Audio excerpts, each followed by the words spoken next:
Oh, shit. I didn't know it was going to be that loud. The acoustics in here are amazing.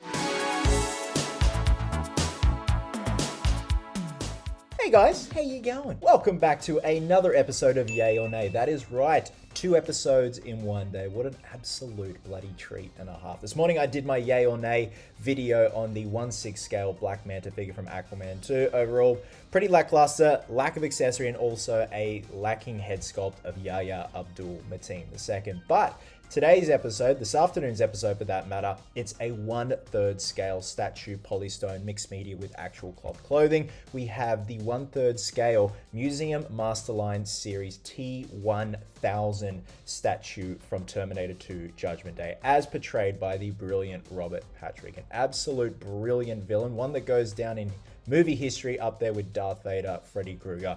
Robert Patrick was absolutely incredible in T2. Just love his mannerisms, his facial expressions, everything about him as a T-1000 was so well done. And in this case, we have a 1/3 scale representation of his character that actually goes alongside the T-800 battle damage version that came out a few weeks ago for pre-order. So if you are new to the Yay or Nay series, I essentially just take a look at 1/6 scale, quarter scale, half scale, whether it be action figures, statues, props, even scaled down vehicles, take a look at their accessories, what they come with, accuracy, and judge it by its price point, whether or not it is a yay or a nay. So let's just jump right into it and take a look at the photos, the specs, and obviously the price point on the Prime One Studio website. Now, I have owned a Prime One Studio piece before. Many years ago, I had their half-scale Batfleck statue, and it was probably one of the greatest pieces they have ever produced in terms of accuracy. It was just, you couldn't fault it. Even though I had to tweak the belt a bit, the thing was an absolute beast and a half. So being 1/3 scale, you're looking at about that big.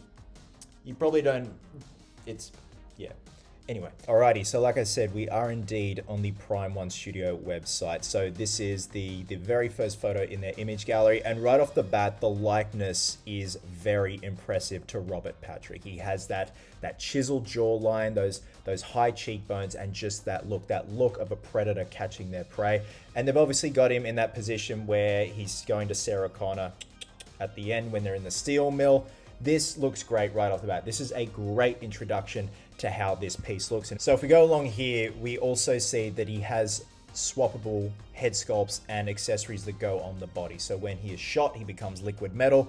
When he is shot through the eye, we have this head sculpt as well, which just looks absolutely incredible and horrifying as well. Look at that expression just in that one eye. I don't know, there's something off-putting about it. And then obviously you can mount the different head sculpts on a little piece right there, which is great. I think it's utilizing these pieces to be displayed as well, even though you're not specifically using them on the final piece, instead of just putting them back in the box. I think that's a great idea, and Prime One have always been great with that type of stuff. Again, that head sculpt, it's just so scary. That one eye there, you're looking directly into your soul, or he's directly looking into your soul. I think it looks great. The chrome effect on the liquid metal looks legit. It's not too mirrored, but it just represents how, in my opinion, how I think it looks in T2. Again, look at that. That's scary, man. So we've got the full turnarounds, which is great, and the replacement head on that little bust there. See, that looks great. Simple, and you can swap out the battle damage, like for the end fight in the steel mill. That is a pretty classic pose. Like, I've seen them do that before with the life-size bust. I think, was that from Queen Studios? I'll have to go back and have a look. They did do a life-size Robert Patrick bust, one of these studios, and he was doing the... So that gives you a bit of a size comparison, even though it's just 2 hands, like, ta-da! Again, that head sculpt and likeness is pretty damn good. I would have loved to have seen what these pieces look like with rooted hair, even though you can't really do that with polystone. You need like a silicone head, and then that's just going to bump up the price even more. Again, such a classic pose, really good, and this would be great to have alongside your Arnie one, your 1/3 scale Arnie, if you do indeed order him. I think it'd just be great to complete the set, have him on either side of your TV or something like that, have a nice T2 themed setup. So there he's got the pole as well, which is great. See, that's intimidating, man. I love that, and obviously the backdrop and the setting really sells it as well. The base is quite interesting. The base looks very reminiscent of the steel mill, just that industrial with the pipes. And you got the button there, the activator button. I think it's all great. And I like the little throwback if you see on the right there, the handrail. Remember when he puts his hand on the handrail and it shifts color as well as he's malfunctioning? when his system's starting to go a bit haywire. So we got a piece of his arm there when he gets the hook arms. So T-1000 Final Battle bonus version, limited to 500 pieces. So does that mean you just get a pair of sunnies, or is it a head sculpt with sunnies? Oh, detachable sunglasses right in front of me. Duh. Detachable sunglasses. I mean, limited to 500 pieces, you'd expect maybe a few extra things. I don't know. But sunnies, like, woo, you just 3D print a pair of sunnies and make them yourself. That does look badass. Like, that does look pretty good. I personally would have him without the sunnies and probably with the pole in hand. And obviously you are restricted to one certain pose, but then again, you can add the battle damage on when he's hit with the bullets and stuff like that. So let's go through to the accessories.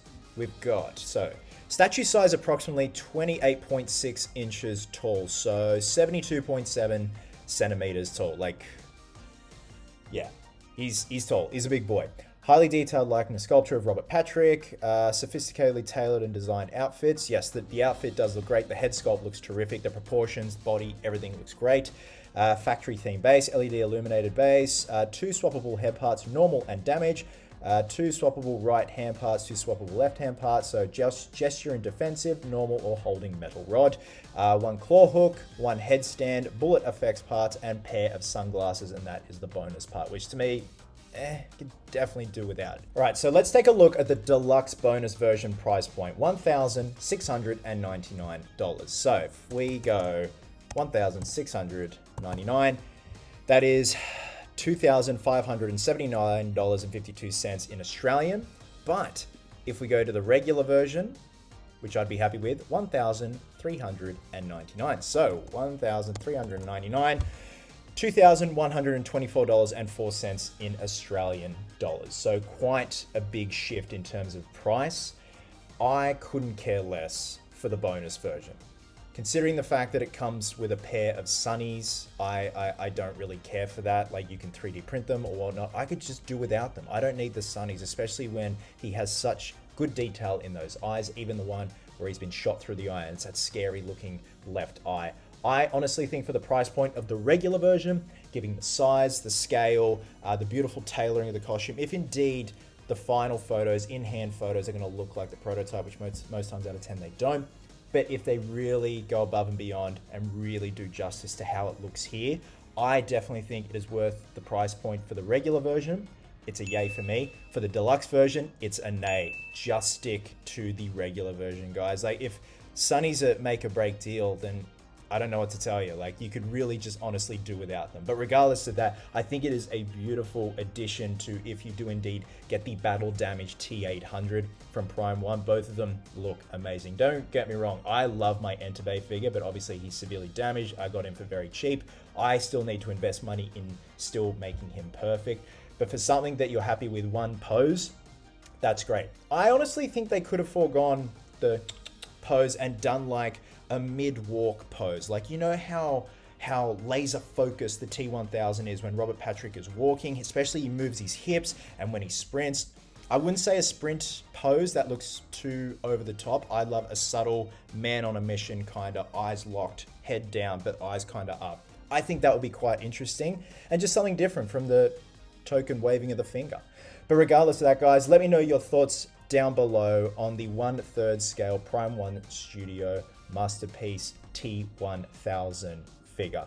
I think it is great in terms of the price point, in terms of the regular version. The deluxe version, don't worry about it. I see it as kind of a gimmick sometimes, but for an extra pair of sunnies, don't worry about it. It's fine. Love you guts, and I'll catch you in the next one.